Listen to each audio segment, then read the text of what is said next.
So let's take that conversation forward. Tonight we're asking you, what's your take on the debate about the relevance of the national dialogue, certainly with the convention set to take place this weekend. Join the conversation by sending us a WhatsApp on 072-110-5584 or give us a call on 010-594-6010.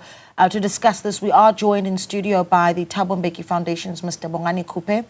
We also are joined by COSATU spokesperson, Mezanele Sabela, as well as a former statistician general, Dr. Badi Lehotla.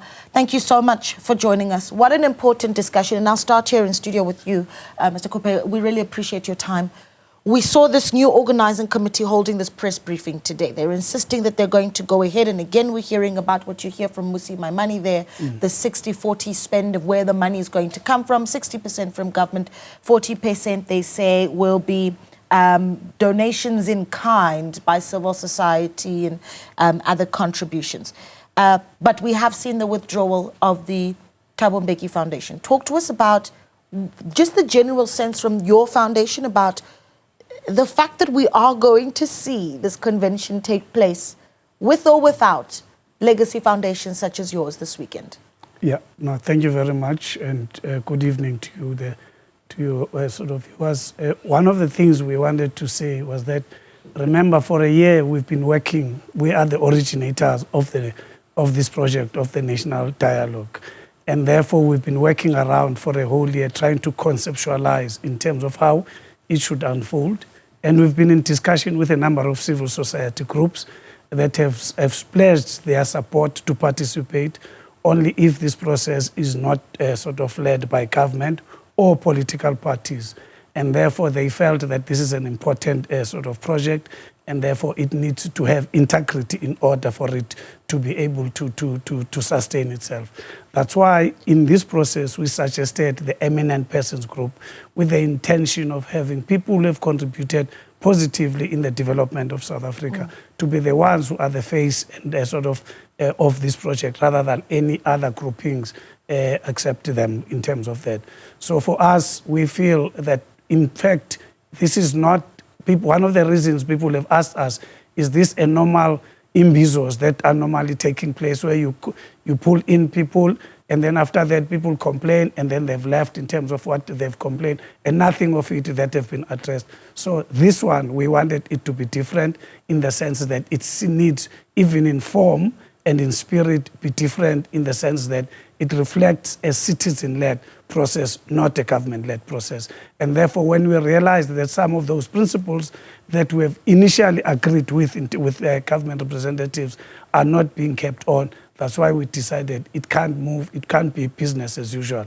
And therefore, for foundations, we decided that until such time that it reflects the citizen, we will be sort of supporting. However, we're not pulling out of this project because we are the progenitors of this project. And therefore, we're just pulling out of the National Convention because a number of sectors have not been engaged with the purpose of saying what is it that they're going to put forward in the first National Convention, because this is the start of the process.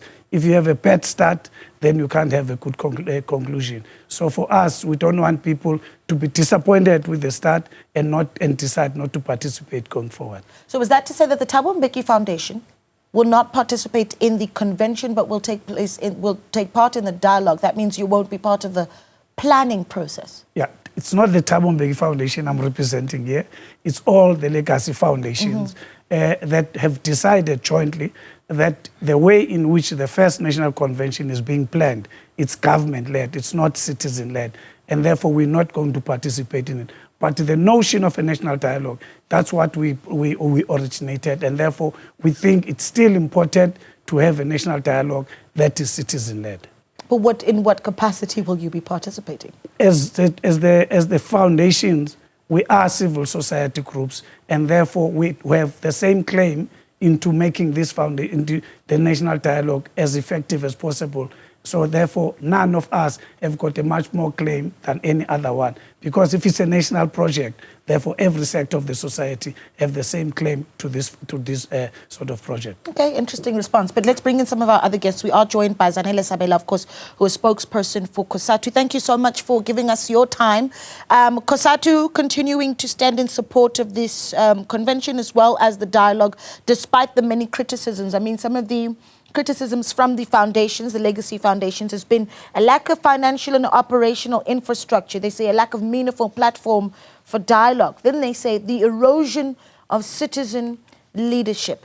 What do you make of some of the issues that have been raised by these legacy foundations, and why this process is, in COSATU's view, important to proceed, even with all these various challenges that are being put up against it? Thank you so much for having us, Naledi. And good evening to the viewers at home and the other guests. So for us as COSATU, we think this we need to have this national dialogue. We need to have it because there's so many problems that we're experiencing in this country. And it is actually time that we sit around the table and start to talk about them and come up with solutions for them. And it is quite disappointing actually to find that now the legacy foundations have pulled out because we were quite comfortable with them leading the process. But now for them to pull out, it's actually quite disappointing. And we're hoping that, Friday is still a long way off when you count hours. We're hoping that they might just come back on board. There is so much that we need to be talking about in this country. We continue, being in the labor movement, we continue to see the very high unemployment rate in this country, sitting at 43.1%. We look at the expanded definition of it. Our economy has been growing at 1% since 2008. We see endemic poverty, endemic corruption, and this crime. And this inequality in this country is growing day by day. And so we think there are things that we need to sit down and talk about. And considering, what's been happening with our relationship with the U.S. And how some people in this country have been responsible for fueling the fire, not realizing that it will affect all of us. So we think that it is time all of us sit so that we are perhaps singing from the same hymn book, because we can't all have different agendas and then hope to move forward. We're also joined by Dr. Badi Luthuli, of course, who is a former statistician, general professor of practice at the University of Johannesburg. Dr. Luthuli, thank you so much for your time. You actually penned a piece wherein you write, a Mark Twain dilemma has beset South Africa in as far as the quest for a national dialogue is concerned, and you note how the foundations, instrumental in galvanizing the idea, have decided not to be present at the launch on the 15th of August. So when you watched some of the commentary by the new organizing committee, if you were able to see them, about how we are going ahead with the convention this weekend, no optimism there without the foundations, Dr. Luthuli? Well, indeed, it will be a circus if the foundations are not there. That's the problem. I think in the opinion piece I penned, I actually said this dialogue should have happened before elections, for reasons that incumbency is going to give some others dictatorship rights. And those who are offended will withdraw their participation. And that's the beginning of a difficult discussion that we'll have. I've also indicated that Mkwanazi started the dialogue already, and other dialogues are taking place. But what is important is to bear the patience to bring everybody on board, especially the legacy foundations, to be part of this. Rushing in the way we are rushing, when nothing is on the table that will convince us when we meet around the table, it is actually toxic. It is a formula for disaster. If I were the president, I would step back and allow everybody to be around the table. Because now we are going to waste more time going forward, arguing around you started before we were all ready. And this cannot be bulldozed. In fact, the issues that are raised by Ms. Anele are very important. They are not new, they've always been there. They cannot be resolved in a space of a week anyway. And that's why we have to take time. And I beg that we should heed Madiba when he wrote to Adelaide Tambo in 1967, when he was in prison. He wrote and said, significant progress can always be made only if we plan in the detail.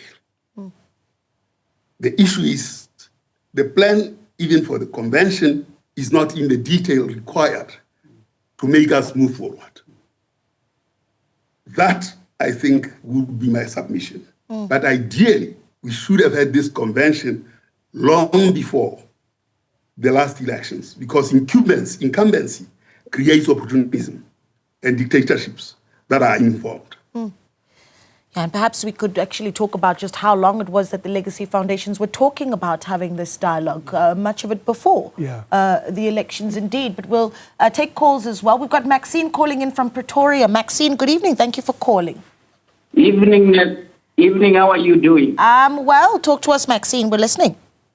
Fantastic. I would like to talk about the national dialogue. Sure, go ahead. My problem is it involves those people who are actually in the highest position. And they're calling all these guys from different institutes. And these are the people who always discuss about the imbizos and everything. People who are on the ground. They don't even come there. They don't even have the chance to talk. So it is only their own agenda. And they will do the same as every panel. Everything they're doing every time is the same thing. Okay. Okay, so Maxine. the people on the ground are not saying anything. We are not given the chance. They don't get us. We don't talk. We don't do anything. Okay. Maxine in Pretoria, thank you so much for that. To be fair, though, I do want to say that this new organising committee that held this briefing did today talk about this dialogue playing out in 4,300 wards, the 3 discussions in each area. I mean, logistically also, that's a big undertaking. And one gets the sense that perhaps that is how they intend on bringing the discussions down to the average South African. But let's hear from Lindile Matatiele. Lindile, good evening. Good evening, madam. Yes, thank you for calling. Talk to us. And good evening, the viewers of South Africa. Yes, we're listening to you, Lindile. Thank you. My issue for me, we like or we are interested to the dialogue of Mr. Ramaphosa and Mbeki. Only what I hate is the lot of billions spending just to know the problem of South Africans. The problems of South Africans, number 1, is the opportunity. Number 2 is the crime, high rate of unemployment. That thing don't need billions. They know every year, every quarter, there's voters, there's going always in the rural area. They said they want to know what is our problem. Our problem is roads, water, opportunity. They don't need a lot of billions. There are crime in the school, there are shortage of medicine and beds. There are foreigners fooling this country, undocumented and corruption in a high position. That they don't need any billions because government is our responsibility and parliament to manage what those things are happening according. Only this thing. You don't need a lot of billions, this thing. You talk about money. Yeah, you know, the point that Lindile is making is such an important one. South Africans, for the most part, know the challenges that are being faced. But how is it that this dialogue succinctly deals with the challenges that they want to bring up? And of course, there's a question around just the kind of themes that are being prioritized in this dialogue. We did hear somewhat of that from the organising committee today. But let's take a look at a couple of WhatsApps, and we'll continue hearing views from our panelists as well. Zeblo says, national dialogue is number one, a waste of money. It's only convenient for the corrupt. It's being rushed to skip the procurement processes. Nothing really engaging on South Africa. On RSA is very much aware of its issues. Okay, unemployment, unequal society, crime, porous borders, substandard public healthcare system. Right, so again, like Lindiwe said, we know the challenges that we're facing. Sir Max says, those opposing national dialogue are influenced by headless chickens. What must be done to help build this country? Okay, so Max said. Fezilanga says, the national dialogue is just a waste of time and resources. In SA, we have enough constitutional schemes available to discuss and process matters of national interest. The outcomes of the national dialogue will serve no real purpose because it is not sanctioned by any constitutional framework, unlike the Constitutional Assembly. It does not even have a specific mandate. It is therefore correct to characterize it as a mere talk show. Right, Fedzilanga, we're going to continue with our panelists on the other side of this. Stay with us. Welcome back. So who is still in support of the national dialogue with the convention set to kick off for this Friday? We are in conversation with Mr. Bongani Kupe, who's not just representing the Thabo Mbeki Foundation, but the other legacy foundations that have pulled out of the preparatory process of the national dialogue. And we also are in conversation with Dr. Padile Hotla, former Statistician General, and Zanele Sabela, COSATU spokesperson. Now, one of the things that we talked about before the break is you said the legacy foundations are the originators of this dialogue. And perhaps what we need to go back to is really what the vision was from the very beginning. Dr. Lahotla said this is a conversation we should have had before the 2024 elections. In fact, it was a discussion amongst legacy foundations at that point. Has that essence been lost? I think you are right. The essence of this has been lost in the sense that when this whole project started, the identification of a need for national dialogue was accepted by everyone. I think the problems that begin to emerge now is that there are resources. When we ran this whole project for the whole year, consulting with various stakeholders, engaging with various people around this thing, there were no resources in the horizon. I mean, our foundations were basically doing this from their own. I think when the resources were being sort of put on the table, there were a lot of then sort of issues around what does citizen-led means in terms of that. I think from our point of view, there have been quite a number of these dialoguing taking place in South Africa. There have been a number of imbizos. And one of the basic questions are people saying, is this going to fundamentally change from what has been happening before? Are we just putting money into the problem and not understanding the problem? And for us, we're not sort of talking about just throwing money into the problem. We want to understand what are the issues. And the issues are basically important when everyone in South Africa begins to define the South Africa we want in the next 30 years or so. This came as a result, remember, there was also a revision of what has happened in the past 30 years and how do we want, the unemployment rate is, the crime, all sorts of things, corruption and all those things. And the problem with other people, they want to come and define what the national dialogue is going to talk about. There should be no holy cows. We need to talk about the kind of leadership we have. Because if you have a future that is different from what the present leadership can be able to provide, we need to then restart and say, what do we do? What kind of leadership do we want? What kind of an economy that can survive with 43% unemployment? How do we change the economy that everyone begins to participate? And therefore for us is to be able to say everyone must feel part and parcel of this project, because if you define a national dialogue and you confine it to a specific group or specific theme, that means you have lost the essence of what national dialogue is all about. There are political parties, Mr. Cooper, who believe that at this moment what we're seeing is this becoming a politicized ANC exercise. Do you agree with that? It's true in the sense that we had consistently said there should be no political parties that lead this process and should be not government that lead this process. However, what you find is that in one way or another, because now people want to influence the process, they basically use the resources they have at their disposal to hoodwink the process and run with it. And therefore for us is that until this process reflects a different way of looking at things, a different way of doing things, it's not going to survive what we intend this process to come up with. Dr. Lehotla, one of our callers says, we know what the issues of our communities are. We know exactly what they are. There's nothing new that we're going to learn from this dialogue. But you sending a dialogue down to 4,300 wards, I mean, it's a massive undertaking. What do you make of the view by some that this has been politicized and is now politically framed to favor the African National Congress? What do you make of that? Oh, well, no, for me, the dialogue is to define, in the first instance, the leadership we need in the country. Once we have defined that leadership, we have to put the current leadership in front of that mirror. If they don't fit the bill, the next election must be called. And then that's the kind of thing that has to take place. If we don't take it as seriously as changing, even going ahead of an election, just as soon as the dialogue ends, provided it tells us that we don't like what we see. If it does say so, then it means we don't like the leadership that we have. And there's no need to postpone taking them out and following a different route. If we are going to continue with them after the dialogue, and having said that we don't like what we see and we don't like them, then we'll be playing marbles.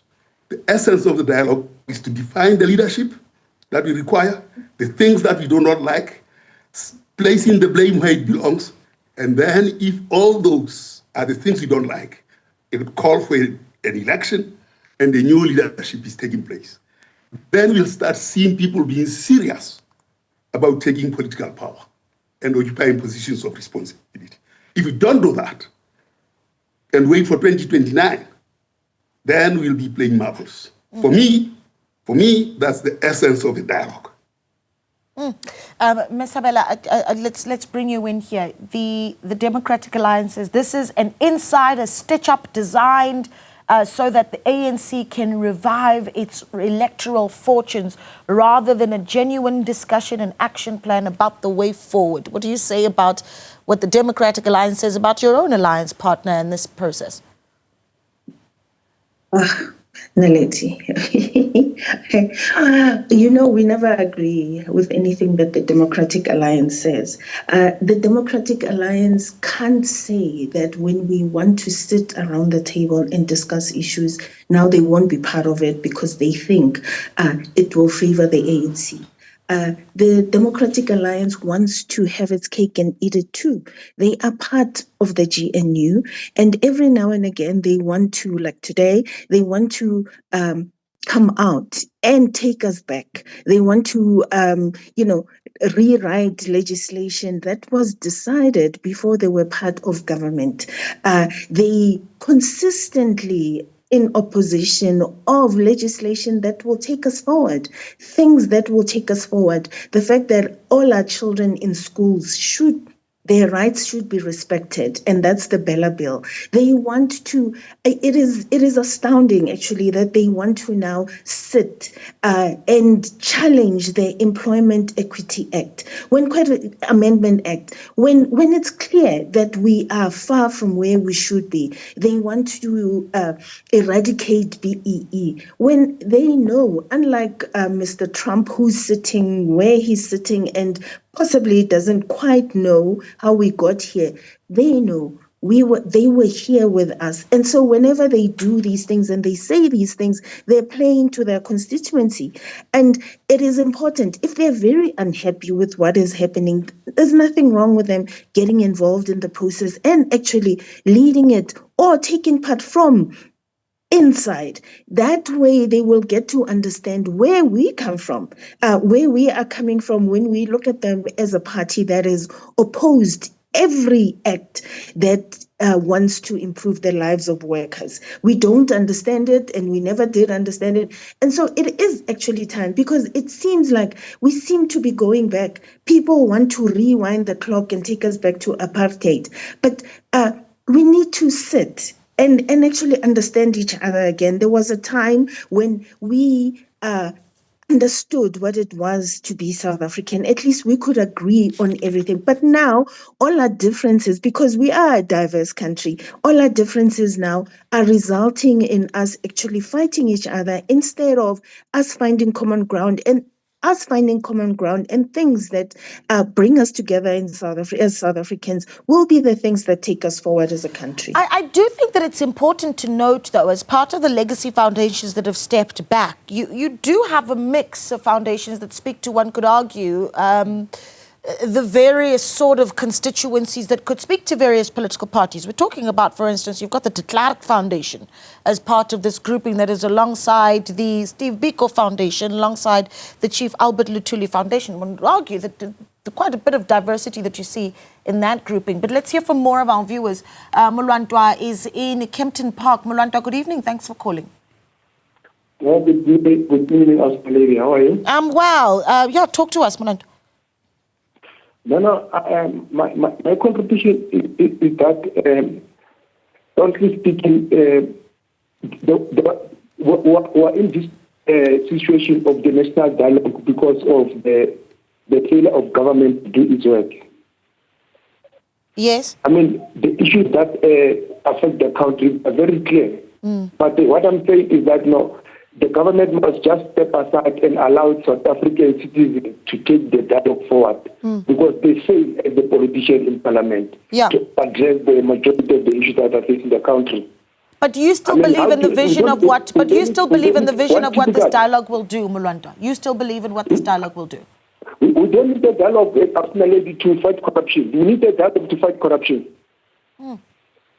Okay. Because the issue of fighting corruption, it must be the will, there must be political will from the people in parliament. Okay. Mulwantwa, thank you so much for calling. Abanga is in Stellenbosch. Abanga, good evening. Good evening, dear panel. Yes, thanks for calling, Abanga. Talk to us. Yes. From my side, I truly believe that this is a misuse and abuse of power, misuse of funds and abuse of power under these points. One, the people that are elected to be there, they are already got platforms to speak about the social issues, of which a majority of the people at the grass level are not elected to speak anything right there. For instance, none of these people are facing extortion. None of these people are facing the drainage that are passing every day. None of the people that are taken ordinary from rural areas who would come and give a different perspective and idea. Then, lastly, this dialogue doesn't have power in terms of that the parliament has. Whatever recommendations they might have, those recommendations will just fall through in the best way because it lacks power, it lacks direction.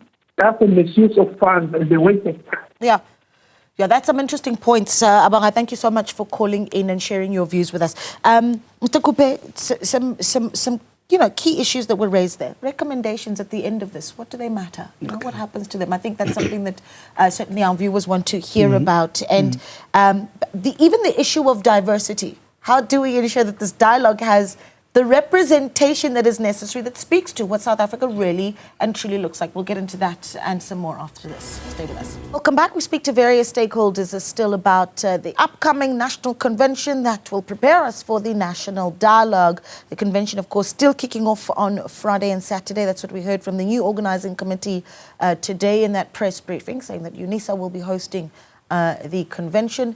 A lot of the costs they announced coming from UNISA, and then for the dialogue, a budget that will be 60% funded by government, 40% by donations in kind, we did hear in that press briefing. But of course, one of the legacy foundations that has stepped away from the preparatory task team is the Thabo Mbeki Foundation, representing them, and the other legacy foundations. Still in studio with us, Mr. Mbeki.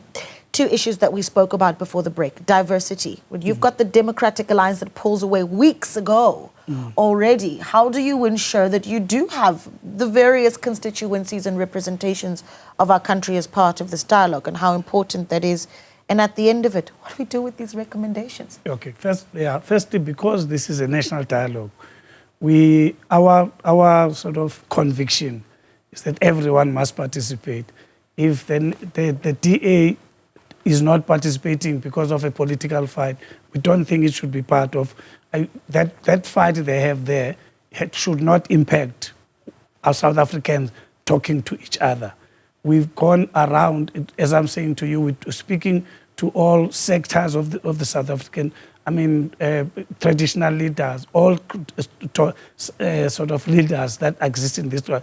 We've even identified people that are not organized, because sometimes organized formations want to take over and run the whole process. So ours is to make sure that we go to lowest levels possible, so as to hear what people are doing and what do they see as the South Africa we want going forward. So from a diversity point of view, it's not confined to a specific group or confined to a specific district. It goes across South Africa as a whole. So that's the first point. So the invitation, we want DA to participate in this, and therefore our sort of role is to invite them to come here.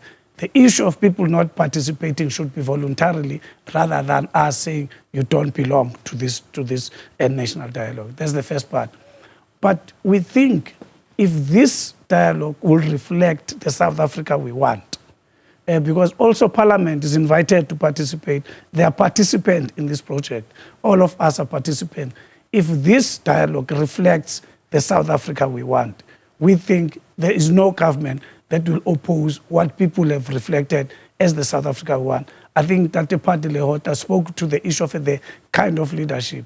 We need to say, if the projection is this in the next 30 years, this is the kind of economy we want, this is the kind of a country we want. When we now go and elect, people must reflect on whether is that the leadership we have is the one that is going to take us there. And therefore, it becomes something that gets adopted by South Africans, not by Parliament, not by political parties, but by South Africans as a whole. And hence, it's defined as the national dialogue. And at the end of it, the national compact. Yes. At the end of it. I think there's still some, a little bit of questions around, all right, we're going to get together and discuss the issues that we have in the country, then put together this national compact. But the recommendations on how you deal with the bigger themes, the issues around crime and corruption, stimulation of the economy, what do we do with those recommendations? And can anyone be held to account, Dr. Luthuli? What do you see at the end of all of this once we've got a beautiful list of recommendations? If the national dialogue is a mirror, and we have a standard that we rely on and will adopt, anybody who doesn't fit the image in the mirror should not qualify to be in any position of leadership in society. That's what we should agree on. Now, to make it more serious and urgent, if this mirror tells us that what we have is not what we desire, then there is no need to waste any more time than to go for an election to get the right leadership to take us forward. That is what will take us forward. Any delay on that will create gerrymandering, manipulation, and all sorts of things. If we get that right, South Africa will know that it is serious about its development agenda. That's why I was saying this thing should be before the election, so that whoever goes into power knows what the mirror says and what society says. So 2024 was giving us that opportunity. And we had 6 months to deal with that. And there was an allowance of another 2 months to delay an election. It would have corrected the situation. Now we have 4 years to 2029. This must, when the mirror tells us that what we have is not what we desire, then an election must be called. And that's a principled resolution that will make South Africa change. If we delay, forget it. There will be another chance for 4 years to do things wrong. Interesting. Ms. Sabela, your final thoughts, recommendations, what do we do with them at the end of this process? think more than anything, we need to agree. We all, like everyone who has called, has said that we all know what our problems are in this country. And I agree, we do know what our problems are, but we don't have, we all have different ideas on how we should go about, finding solutions, not finding solutions, but what the solutions are and how we can tackle the problems that we have. And I think that's what's critical and that's what's important, that we need to sit and agree on and move forward. And that's been the problem, that everyone has a different way in how these things can be sorted out. And unfortunately, as South Africans, we've tended to wait for a crisis before we can actually come together. I mean, you will recall that during COVID, all social partners came together. They came together and, there was a solidarity fund and things were moving swiftly in terms of, how do we secure vaccines? What do we do? How do we get this message across to society? And that worked out very well. People who were at home and couldn't go to work, a solution was come up. We all came together. It was a crisis. We all came together, but it doesn't have to be that we need a crisis to actually come and put our heads together and be able to implement the solutions that we come up with. And so that's what needs to happen. We need to stop being these people who are only reacting to crises, and otherwise we don't do anything about it. Well, we heard today around 1,000 delegates set to attend this weekend at UNISA in Pretoria. But Mr. Cooper, just final thoughts from you, if you will. A message to the current organizing committee of this convention led by Mr. Boichoko Ditlhake. How you think they perhaps you've got some tips for them on how to get ready for the weekend? Look, the process was defined by foundations long before. I mean, the numbers were suggested by us. What needs to be done was basically what we discussed before we decided. The process is now being led elsewhere than what we... And for us, it was important that we prepare people for this. We don't want a gathering for the sake of gathering. This is not an event. We see this as a process rather than an event. But government wants this to be an event to just showcase they've pulled together a number of people, talked to them, and people left. But from what, in terms of what is their contribution in deciding and defining the South Africa one, we don't think that would be an opportunity to do that in terms of this first national convention. Yeah, it's been an interesting conversation. We've got one last caller on the line. Lebo is in Centurion. Lebo, good evening. Good evening, Naledi and your panelists. How are you guys? No, thank you so much for calling, Lebo. We're well. Go ahead. Certainly losing touch with an ordinary South African in the rural KZN, Newcastle, or Sizweni, in Limpopo. How is a normal grandmother or a child in high school in matric going to benefit from this dialogue? We are certainly losing touch. And the funding was raised so quickly. It was rushed. I believe we could have done better, inform people better so that people can engage and be knowledgeable about this dialogue. It's a waste of time and money for an ordinary South African. Thank you so much for your view, Lebo in Centurion. Take a look at maybe 2 WhatsApps from our viewers just as we wrap up. Mwako from Butlokwa says, good evening, Naledi. The upcoming national dialogue is not going to change anything in the country. It's just a waste of time and taxpayers' money. I just don't feel it. Mwako, thank you so much for your contribution. Tembilete says, you really question the logic or financial acumen of our leaders with valueless exercises like these. Right, you can keep the WhatsApps coming in and certainly keep the conversation going on X as well. At Newsroom 405 is the handle. But thank you so much to our guests on video link, Dr. Padilo Hotla, former Statistician General, Zanele Sabela Kosatu, spokesperson, and in studio with us, Mr. Bongani Kupe of the Thabo Mbeki Foundation. Also speak to the other legacy foundations that have also pulled out of the preparatory process leading up to this dialogue. Do stay with us on Newsfeed PM, the late edition of Headlines, the top of the hour.